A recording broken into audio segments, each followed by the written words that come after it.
Ang gaganda talaga nila. Tapos ang gaganda pa ng hubog ng katawan.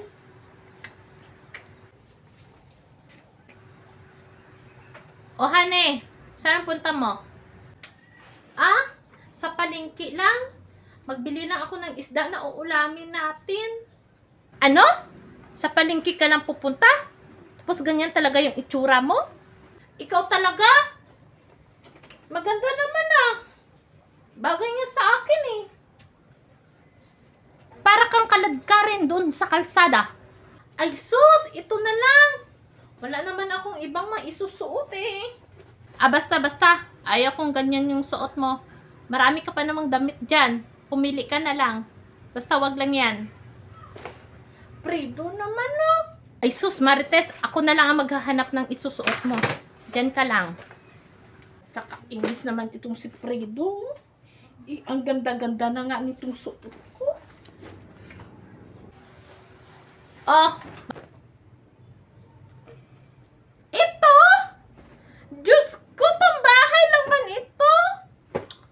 Pagbihis ka, hindi na ganyan yung suot mo. Pupunta ka lang ng palengke para kang kaladkarin. Fredo naman no.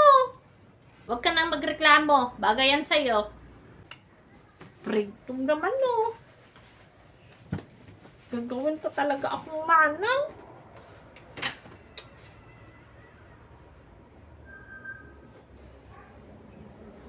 Ang ganda-ganda na nitong suot ko.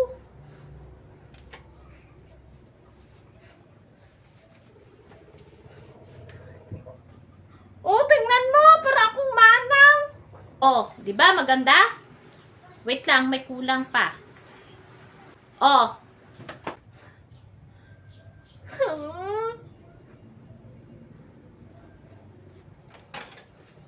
Sige na. Okay na 'yan. Alis ka na. Oh, sige na, alis na ako. Oh, 'di ba bagay sa iyo? Che, bagay sa mukha mo.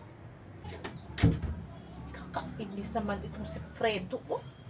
Tingnan mo, para akong manang.